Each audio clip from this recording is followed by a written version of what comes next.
For over 3 decades, Marco Valentini had been the undisputed star of the magnificent Mondial Circus. A legend, a spectacle, a man who seemed to possess an almost mystical bond with the most dangerous big cats in the world. Across America, he was known as the Lion King, commanding 5 full-grown African lions through daring stunts that left audiences breathless. But even kings grow old. At 58, Marco was past his prime, though he refused to acknowledge it. His body bore the marks of a life spent inches from death. His weathered face, deeply lined from years under the harsh circus lights, was framed by a jagged scar that stretched from his left eye to his jaw, a brutal souvenir from an early career mistake. Yet, in the posters, in the flashing cameras, in the eyes of the crowd, he was still Marco Valentini, the unbreakable beast tamer. The times were changing, and so was the world's view of men like him. The golden age of animal acts was fading under a tide of controversy. And yet, wherever the circus traveled, Marco's show remained the centerpiece. And at the heart of it all was Rex. Rex was magnificent, a 550-pound powerhouse. His mane dark as midnight, his amber eyes cold and unreadable. He was the face of the circus, his image plastered across billboards, flyers, and every piece of merchandise the magnificent Mondial could sell. But behind the scenes, the lion that had once been Marco's greatest triumph was turning into his greatest threat. For months now, something had changed. Rex had begun challenging Marco, not in the playful, manageable way young lions sometimes tested authority, but with a slow, simmering defiance. In training sessions, his movements were delayed, his growls deeper, his eyes filled with something Marco had not seen in years. Twice in the past month, handlers had been forced to intervene when Rex refused to back down, his posture rigid, his tail flicking in warning. The circus veterinarian was the first to voice what Marco refused to acknowledge. Rex was showing signs of stress, unpredictable, agitated. She strongly recommended pulling him from the act before something went wrong. Marco dismissed the warning, brushing off the concern with irritation. To him, Rex was just being a lion. He had dismissed her concerns with a wave of his hand, brushing off the nervous whispers of the younger trainers. They didn't understand. He had spent a lifetime in the ring with beasts that could tear him apart. He knew their language. Rex wasn't dangerous, he just needed to remember who was in charge. Marco dismissed the vet's concerns, confident in his decades of experience. To him, Rex only needed a firmer hand. But even kings can lose their thrones, and the next time Marco stepped into the ring, he would never step out again. On the evening of July 15, 2018, the magnificent Mondial Circus had set up its grand tent in Tampa, Florida. It was the opening night of a 2-week engagement, and the tent was filled to capacity with nearly 2,000 spectators. The air was thick with the smell of popcorn, cotton candy, and the unmistakable musk of the big cats. Marco's act was scheduled as the finale before intermission. As the ringmaster announced the Lion King in his royal court, spotlights swept across the arena to reveal Marco standing proudly in his signature gold-trimmed costume. 5 lions entered the ring through a tunnel, with Rex leading the procession. The first half of the performance unfolded like a well-rehearsed symphony, every movement choreographed to perfection. The lions leaped effortlessly through the rings of fire, their sleek muscles rippling under the blinding stage lights. They balanced on towering pedestals, roared on command, and moved in eerie synchronization, a testament to Marco's legendary control. The crowd was mesmerized, entranced by the display of raw power and calculated risk. When the 4 lions took their designated places on the elevated platforms, framing the ring like statues of ancient gods, the atmosphere was electric.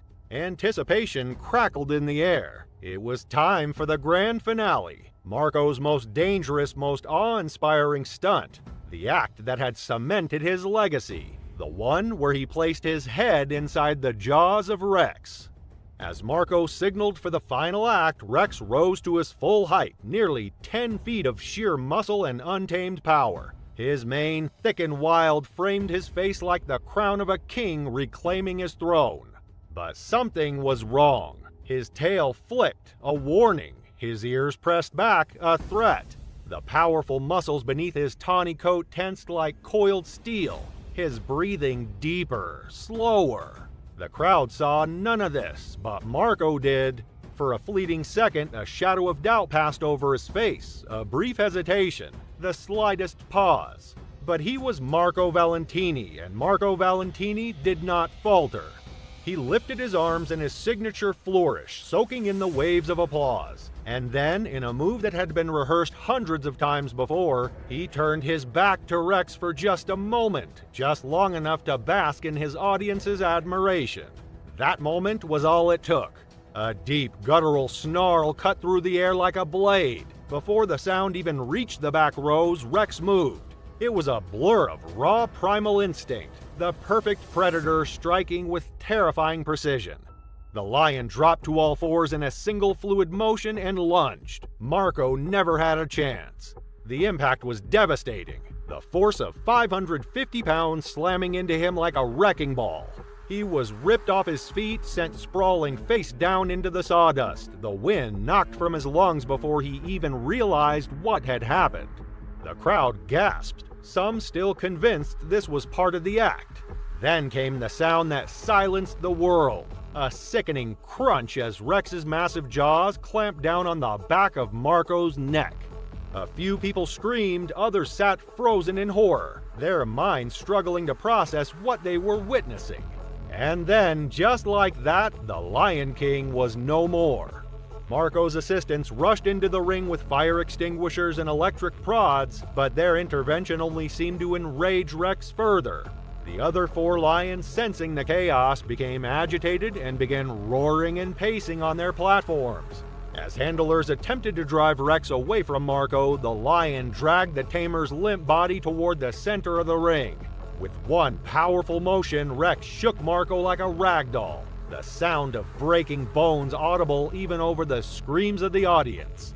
Parents covered their children's eyes as security personnel evacuated the tent. Emergency responders waited at the perimeter, unable to enter while Rex stood guard over Marco's body, challenging anyone who approached. It took nearly 20 minutes and multiple tranquilizer darts before Rex finally collapsed, allowing medical personnel to reach Marco. By then, it was far too late. Marco Valentini, the Lion King, had suffered catastrophic injuries to his spine and throat. He was pronounced dead at the scene, his final performance ending in a tragedy before a horrified audience. In the days following the attack, investigations revealed numerous safety violations within the magnificent Mondial Circus. Records showed that Rex had been involved in 3 previous incidents that had been covered up by management. Former employees came forward with stories of mistreatment and dangerous conditions for both animals and performers.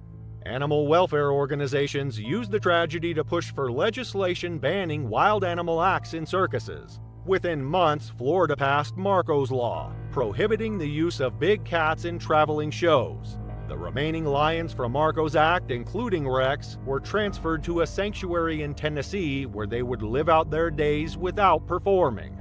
The magnificent Mondial Circus never recovered from the incident. Attendance plummeted, and within a year, the once prestigious show closed permanently. The iconic red and gold tent that had housed generations of performers was sold at auction, marking the end of an era.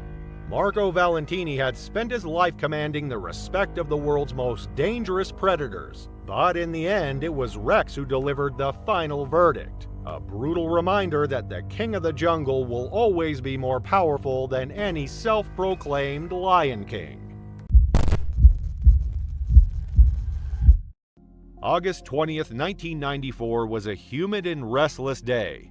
The streets of Honolulu, Hawaii buzzed with activity as tourists moved through the vibrant cityscape, snapping photos of palm trees swaying gently against the blue sky. Inside the Neil Blaisdell Arena, the circus was in full swing. Families settled into their seats anticipating a thrilling performance. Children tugged at their parents, pointing excitedly at the sequined performers preparing in the brightly lit ring.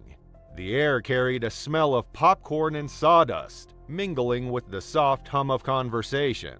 All eyes would soon turn to Tyke, the show's star elephant. But what unfolded next would leave the crowd scrambling for safety and the city reeling from chaos. 21-year-old Tyke was no ordinary circus elephant. Born in the wilds of Mozambique, she was separated from her herd as a calf and sold into the entertainment industry. Her early years were a mystery, but by the late 1980s, she had become part of the Hawthorne Corporation, a company infamous for its use of exotic animals in circuses. Over the years, Tyke was trained to perform elaborate routines, but the methods used on her were harsh and relentless. Handlers relied on strict control, often through physical punishment to force obedience. Incidents of unrest had followed Tyke throughout her career. In North Dakota, she had bolted from a circus enclosure and roamed the town before being recaptured. In Pennsylvania, she had charged at trainers during a rehearsal, injuring one. Each event was seen as a fluke, dismissed by her handlers as manageable behavior from an animal under stress. But Tyke's repeated outburst hinted at a deeper turmoil, a resistance to the unnatural life forced upon her. By the time Tyke arrived in Honolulu for the Circus International performance, her agitation was evident to those who knew elephants well. Her ears flapped, her body swayed, and her trunk moved with restless energy, subtle but unmistakable signs of unease. Yet for the crowd filling the seats that afternoon, she was simply the star attraction, her enormous frame draped in colorful fabric, a living spectacle of exotic majesty. Inside her enclosure, Tyke shifted her weight, her massive feet pressing into the ground as her handlers moved purposefully around her. Alan Campbell, her trainer, and Dallas Beckwith, her groomer, prepared her for the routine that had been rehearsed so many times before. Each action appeared practiced, but the elephant's movements, swaying, flapping, circling, hinted at a tension that no amount of preparation could contain, and that Campbell and Beckwith seemed to ignore. When Tyke entered the ring, the audience erupted in applause. Her deliberate, lumbering steps and towering frame commanded attention under the arena's bright lights. Guided by Campbell's cues, she lifted her trunk, turned in slow circles, and crouched gracefully, earning delighted cheers. Yet beneath the seamless routine, the signs of unrest were growing. As the routine progressed, Beckwith moved closer, signaling her next trick. Tyke's movements slowed, her body tensing as her trunk froze mid-motion. In a flash, she lashed out, striking Beckwith with staggering force and sending him sprawling to the ground. A collective gasp echoed through the arena, quickly replaced by screams as Tyke reared up, her massive feet crashing down on his still form. Campbell rushed forward shouting commands, but Tyke turned on him with terrifying speed, her tusks leading the charge. He fell backwards lifeless as she battered him with her trunk, her immense weight following, leaving the crowd in stunned, panicked silence. Screams echoed across the arena. Parents pulled their children toward the exits, pushing past others in the rush to escape. Tyke moved erratically, smashing props and charging toward the edge of the ring. The performers and staff scrambled for safety, leaving the arena floor empty except for the elephant and the devastation she had caused. Tyke pressed forward, crashing through barriers and forcing her way into the backstage corridors. A loud crash marked her escape into the streets of Honolulu. Outside, she moved quickly, her feet pounding against the pavement. Cars halted as drivers spotted her towering figure. Several vehicles reversed, tires squealing, as she continued her path. By now, police and animal control officers had arrived. They trailed her cautiously, shouting to bystanders to stay back. Officers aimed tranquilizer darts, but to no avail. The darts seemed to have no effect, and she continued moving through intersections and sidewalks. As Tyke turned into a busier area, officers began to fire their handguns. Her movements slowed only briefly before she surged forward again, charging toward the noise and commotion. Police vehicles formed a blockade ahead, and additional shots were fired. The sound of gunfire echoed through the streets, drawing onlookers who watched from behind walls and parked cars. Near a waterfront park, Tyke's pace finally slowed. Her legs buckled as she stumbled forward, collapsing heavily onto the asphalt. Her breathing became shallow before it ceased entirely. The gunfire stopped and the street fell silent except for the murmurs of officers and onlookers gathering at a distance. Tyke's massive body lay motionless, surrounded by a cordon of police vehicles. After receiving a staggering 87 shots from police officers, Tyke's rampage had ended.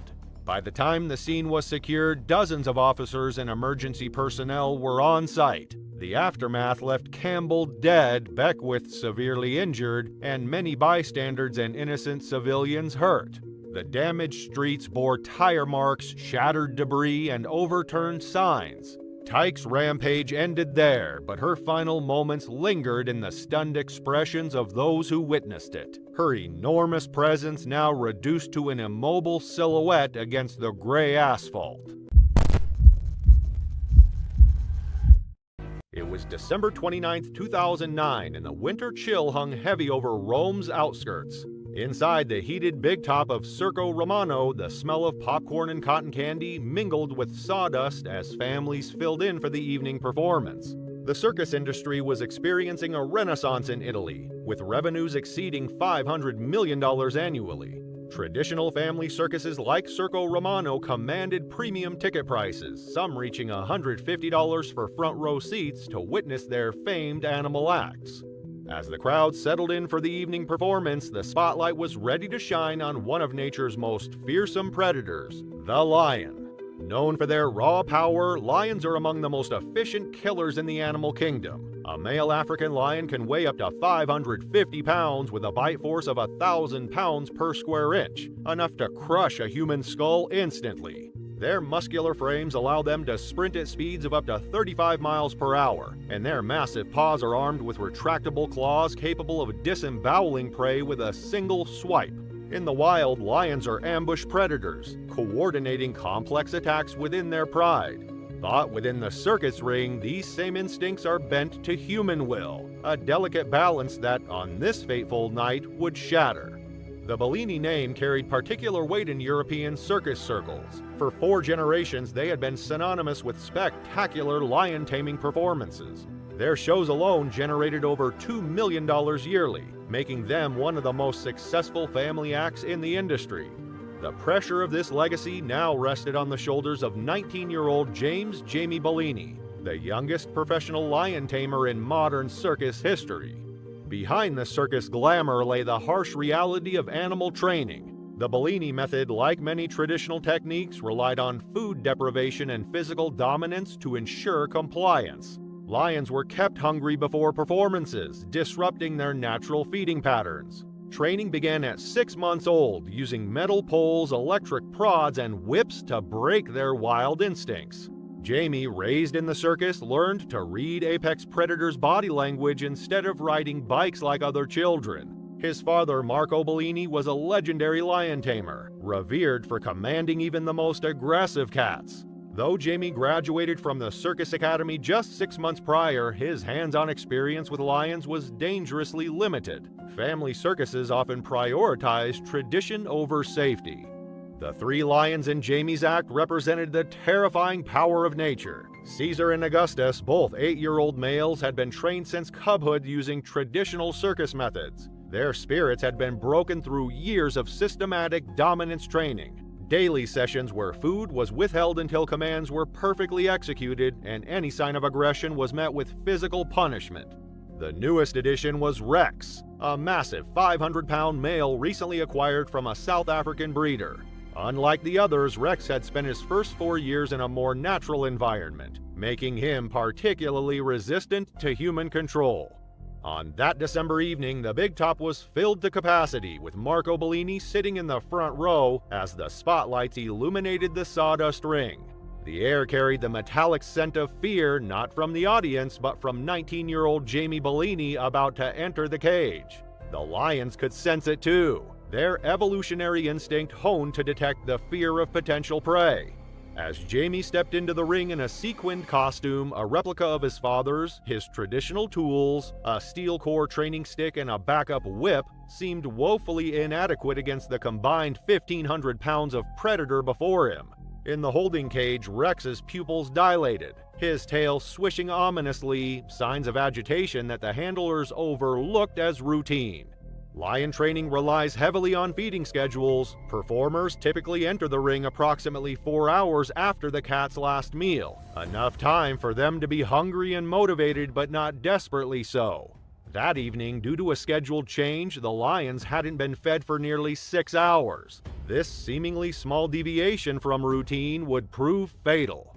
The first part of the act began with basic commands. Caesar and Augustus performed their rehearsed movements, though their behavior showed subtle signs of defiance. Their responses were delayed by seconds, their movements stiff rather than fluid, indicators that the social hierarchy within the cage was shifting. In the wild, lions established dominance through unwavering confidence and physical presence. Jamie's nervous energy was broadcasting weakness to 3 predators programmed by evolution to exploit exactly that. When Rex entered the ring, the atmosphere shifted palpably. Unlike circus-bred lions, wild-born cats retain stronger hunting instincts. His eyes never left Jamie, but not in submission. He was displaying classic stalking behavior. Lions in the wild often maintain direct eye contact with their prey while positioning themselves for an attack. Jamie raised his training stick, his voice carrying a slight tremor as he commanded Rex to sit. The lion's ears flattened against his skull, a warning sign that went unheeded. In that crucial moment, Jamie made a fatal mistake. He broke eye contact, glancing briefly at his father in the audience. In the wild, this would signal submission to a lion. In the circus ring, it was an invitation to attack. Rex's attack came with explosive speed. The 500-pound mass of muscle slammed into Jamie's chest with the force of a small car. The training stick shattered, its steel core proving worthless against the immense power of the animal. The sound of Jamie's bones cracking echoed through the tent as Rex's jaws clamped around his shoulder. A lion's canine teeth can penetrate up to 2.5 inches deep into flesh, and their jaw strength is sufficient to crush the femur of a wildebeest. Jamie's collarbone shattered instantly under this devastating bite force. Caesar and Augusta, their own predatory instincts triggered by the scent of blood and the sound of struggle, joined the attack. While Rex maintained his grip on the upper body, Caesar attacked the legs, his powerful jaws crushing Jamie's right femur. Augustus, displaying typical pride hunting behavior, went for the throat, a natural killing technique lions use to suffocate their prey. The audience's screams mixed with the wet sounds of tearing flesh as the lions dragged Jamie across the sawdust. His sequined costume, designed to catch the spotlight, now gleamed with spreading crimson stains. The cats displayed a behavior known as kill frenzy, a state where predators become overwhelmed by their hunting instincts, often fighting among themselves over their prey while it's still alive. Marco, restrained by security personnel, watched helplessly from mere feet away. Circus protocol dictated that no one enter the ring during an attack. Introducing more humans would only escalate the predatory response. The handlers attempted to use fire extinguishers, a standard emergency response based on lions' natural fear of loud noises and unusual sensations. However, once in a kill frenzy, even these deterrents proved ineffective. The attack lasted just under 3 minutes, an eternity in which the full devastating power of 3 adult male lions was unleashed. When handlers finally managed to drive the cats back using a combination of fire extinguishers, electric prods, and metal poles, the damage was catastrophic. The human body contains approximately 1.5 gallons of blood. Jamie had lost nearly an entire gallon in those few minutes. Despite the immediate response of emergency services and being rushed to Opsdale San Camilo, Jamie was pronounced dead at 9:47 p.m. The medical examiner's report detailed the extent of the injuries: 126 distinct wounds across his body, including compound fractures to both femurs, 12 broken ribs, and a completely crushed larynx. His left shoulder had been nearly separated from his body, with tissue damage extending down to the bone. Rex's initial bite had generated enough force, approximately 1,000 psi, to splinter his scapula into 8 pieces. The fatal wound came from Augustus, whose powerful jaws had crushed Jamie's trachea and severed both carotid arteries, a killing technique perfected through millions of years of evolution. The 3 lions were initially quarantined for observation. Caesar and Augustus were later relocated to a wildlife sanctuary in South Africa, where they could live out their days in a more fitting environment far from the spotlight. Rex, however, was deemed a risk too great for rehabilitation and was humanely euthanized after further evaluations. The conclusion was clear. Rex's resistance to human control had never been mere tolerance, but a quiet defiance that ultimately led to the deadly eruption of instinct. The attack marked the end of an era for the Bellini legacy, leaving the circus industry to confront the uncomfortable reality of its relationship with the animals that had defied it for so long. On a cold, blustery day in January of 1872, the town of Bolton, England stirred with anticipation. Smoke billowed from chimneys, mingled with the overcast sky as townsfolk navigated the cobblestone streets, scarves pulled tightly against the winter chill. Near the town hall, a large canvas tent towered over the square, its vibrant banners promising a thrilling spectacle. Inside, the flickering glow of gas lamps lit the interior of Mander's Menagerie, where 500 spectators had gathered to witness one of the most daring performances of the era, Maserati the Lion Tamer. Thomas McCarthy, known by his stage name Maserati, was the star of the evening. A seasoned performer, he had spent years traveling with menageries, building a reputation as a fearless showman. Dressed in a Roman gladiator-inspired costume, he prepared to face 3 lions in a display of dominance and control. Armed with only a whip and a thin sword, he would command the animals to leap through hoops, sit on pedestals, and follow his every cue. For the audience, the act was a mesmerizing blend of danger and artistry. But for the man in the cage, it was a high-stakes dance with unpredictable predators. The lions, majestic and imposing, were among the menagerie's most prized animals. The largest, a black-maned lion from North Africa, was a particularly striking figure. Its muscular frame and sharp amber eyes exuded raw power, a reminder that no amount of training could fully subdue the wild instincts of such a beast. Life in captivity, coupled with the loud and chaotic atmosphere of the performances, often left the animals tense and unpredictable. As Maserati stepped into the cage, the crowd erupted in cheers. The lions moved cautiously under the gaslight, their paws sinking into the sawdust-covered floor. Cracking his whip, Maserati commanded the first lion to leap through a hoop, earning applause from the audience. The second lion followed, crouching low on a pedestal at his signal. But as he turned to the black-maned lion, it hesitated, a low growl rumbling from the deep within its chest. The sound carried across the tent, drawing a hushed murmur from the spectators.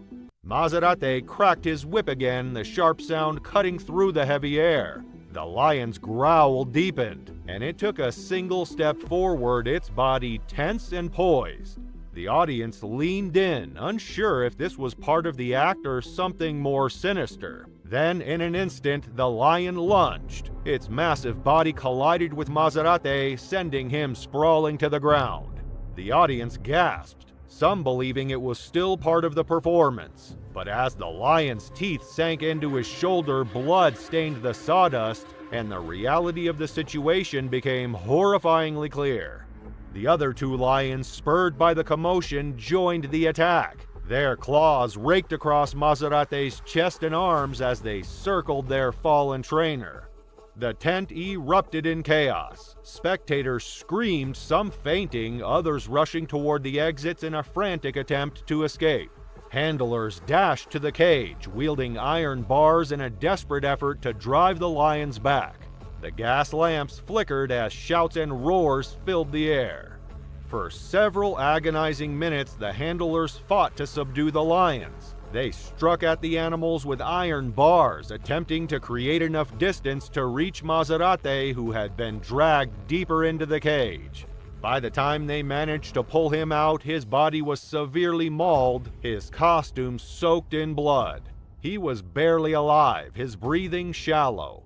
Witnesses later claimed he tried to speak, his lips moving faintly, but no words came. He succumbed to his injuries shortly after being carried from the tent. The attack left the crowd in shock, and news of the tragedy quickly spread across England. Newspapers chronicled the grisly details, sparking debates over the ethics of lion taming and the treatment of wild animals in captivity. Victorian society, captivated by the spectacle of such performances, was forced to confront the deadly risks faced by the trainers and the animals alike. The lion responsible for the attack, later dubbed McCarthy's lion, became infamous. After its natural death in 1874, the lion was preserved by the taxidermist Roland Ward and displayed in London, where it drew large crowds of curious onlookers. Maserati was buried in the Roman Catholic section of Tongay Cemetery in Bolton, where a white marble cross was erected in his memory. The inscription commemorates the life and bravery of a man who lived and ultimately died on the edge of human ambition and untamed wilderness. His tragic story remains one of the most infamous accounts in circus history, a chilling reminder of the volatile balance between spectacle and survival. Despite McCarthy's tragic death, no immediate regulatory changes were implemented to improve circus safety or address the use of wild animals in performances. At the time, such incidents were seen as occupational hazards rather than warnings for reform. On the evening of January 8, 2014, the bright lights of the Las Vegas Strip pale in comparison to the dazzling spectacles that unfold inside its legendary venues. For decades, performers have pushed the boundaries of entertainment, creating shows that blend danger with artistry. But sometimes that delicate balance tips toward disaster. This was the case for Maria Chen, whose revolutionary Tiger Act would end in a tragedy that changed circus entertainment forever. Born to Chinese immigrants in San Francisco, Maria Chen defied expectations, forging a path that combined her two greatest passions, dance and wild animals. From childhood, she was captivated by dance and wild animals, spending hours watching nature documentaries while practicing ballet. At 18, she earned a scholarship to Juilliard, where she studied dance while secretly taking courses in animal behavior. Her breakthrough came in 2008 at age 27, when the Mirage's talent scout spotted her performing in a contemporary dance show. They were looking for someone to revolutionize their aging circus program. Maria's unique vision, combining classical ballet with big cat performance, caught their attention. Within months, she was training with veteran tiger handlers, learning the intricate art of working with these powerful predators. The Mirage invested millions in The Dance of the Wild, transforming their theater into a state-of-the-art performance venue. Maria's show became the hottest ticket in Las Vegas, grossing over $80 million in its first 3 years. Critics hailed it as a circus reimagined, and her innovative approach to blending art with animal performances caught the attention of major media outlets. Arjun entered Maria's life as a 6-month-old cub. Maria worked alongside veteran trainers, learning the intricacies of working with tigers, but it was her unique vision that brought the stunning white Bengal tiger into the spotlight. Together, they performed over 2,000 shows without incident. Their act was so successful that other casinos began developing their own animal dance fusion shows, though no one matched the artistry of Maria and Arjun's performance. Tigers are the largest of all big cats, with male Bengal tigers reaching up to 10 feet in length and weighing over 500 pounds. Their bite force measures an incredible 1,000 pounds per square inch, strong enough to crush bone with ease, while their 4-inch retractable claws can tear through flesh with ease. A single swipe from a tiger's powerful forelimb is capable of breaking a human skull or knocking down prey twice its size. White Bengal tigers like Arjun are an even rarer anomaly, caused by a recessive genetic trait. Fewer than 200 exist in captivity, and they are almost non-existent in the wild. That January evening, the 8:30 p.m. show began like any other. The 2,800-seat theater was packed, tickets having sold out months in advance. Tourists from around the world and Vegas regulars filled the seats, many returning for their second or third viewing of what had been called the most mesmerizing show on the Strip.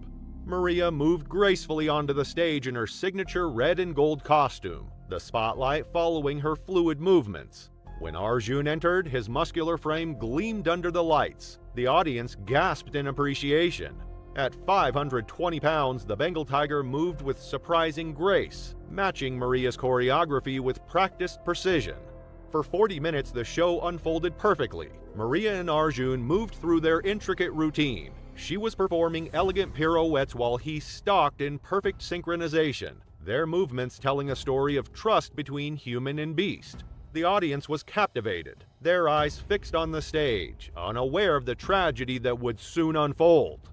Then, during their signature ballet sequence, without warning or provocation, everything changed. Arjun, who had just completed a perfect series of choreographed movements, suddenly turned on Maria. In a split second, the illusion of control shattered. The tiger's massive frame launched through the air, slamming into Maria with devastating force. Under the bright lights, in full view of the horrified audience, Arjun's jaws clamped down on Maria's throat and chest. The sound of her bones crushing under his bite echoed through the suddenly silent theater. His powerful claws tore through her costume and flesh, the pristine stage floor quickly becoming slick with blood. The attack was quick, brutal, and completely unexpected. Unlike other documented tiger attacks where there had been warning signs or obvious triggers, this one offered no explanation. One moment they were dancing, the next Arjun's natural instincts had completely overwhelmed years of training. The emergency response team trained for this exact scenario but never expecting to use it reacted instantly. David Martinez, the head of security, led the coordinated effort. The first tranquilizer dart hit Arjun perfectly in his flank, even as he continued his savage attack center stage. A second dart followed 30 seconds later, finally causing the massive tiger to collapse beside Maria's motionless form. The entire attack lasted less than 2 minutes, but the damage was catastrophic. Maria lay in the center of the stage, her once beautiful costume now in shreds and soaked crimson. Emergency medical personnel reached her within moments, their faces grim as they assessed her injuries. The list of trauma was extensive. Arjun's powerful bite had crushed her throat, shattering her trachea. Multiple ribs were broken, with bone fragments piercing her lungs. The tiger's fangs had severed her left carotid artery, leading to massive blood loss. Deep claw wounds crossed her torso, arms, and face, some penetrating to the bone. Paramedics worked frantically to stabilize her as they rushed her toward Desert Springs Hospital about 4 miles away. In the ambulance, Maria's heart stopped twice. Each time they managed to revive her, but her blood pressure continued dropping despite their efforts. She received multiple units of blood during the 8-minute journey, but it wasn't enough to compensate for what she'd lost. The trauma team was waiting when they arrived, immediately rushing her into emergency surgery. For 3 hours, multiple surgical teams fought to save her life. They repaired what they could, reconnecting blood vessels, removing bone fragments from her lungs, trying to rebuild her crushed throat. But the combination of blood loss, organ damage, and trauma was too severe. At 11:47 p.m., Maria Chen was pronounced dead. The official cause of death was listed as exsanguination, or extreme blood loss, and massive traumatic injuries. The autopsy would later document 47 distinct bite wounds and 112 claw marks across her body. The force of Arjun's initial bite had been so powerful it had nearly severed her head from her shoulders. The news of Maria's death left the entertainment industry in disbelief. The Mirage immediately suspended all shows, drawing a dark curtain over what had been their most successful production in decades. Within days, the $80 million production was permanently canceled. The custom-built stage dismantled and the remaining tigers relocated to sanctuaries. The incident sparked intense debate about the use of exotic animals in entertainment. Circus performers worldwide defended their profession, citing decades of successful shows. However, the horrific nature of the attack painted a devastating picture of how quickly control can be lost. The graphic details of Maria's death became a rallying point for animal rights activists, further fueling the ongoing conversation about the ethics and safety of using wild animals in performance. What made the tragedy particularly impactful was its inexplicable nature. The investigation found nothing unusual in Arjun's behavior before the attack. His medical records were perfect, his training consistent, and his bond with Maria well documented. There had been no changes to his routine, no obvious triggers, no warning signs. The tiger had simply reverted to his natural instincts without warning. The Mirage's insurance company provided a substantial settlement to Maria's family. Her parents, who had initially opposed her career choice, used the funds to support initiatives focused on safety in the performing arts and promoting ethical alternatives to dangerous animal acts. Within months of the incident, several major Las Vegas venues began reevaluating their use of animal acts. One prominent casino discontinued its Big Cat Show, while another announced plans to reduce its reliance on dolphin and tiger performances in the coming years. The discussion sparked widespread debate in the entertainment industry, and by 2018, many casinos had made changes to the way animals were incorporated into their shows, opting for safer and more ethical alternatives. Arjun was retired to a sanctuary soon after the attack, following protests from animal rights groups who argued against euthanasia. A thorough veterinary exam revealed no abnormal health issues or stress-related factors to explain his sudden aggression. This only added to the mystery of the incident. There was no apparent explanation for why a once cooperative tiger had acted with such violence during what seemed like a perfectly orchestrated performance.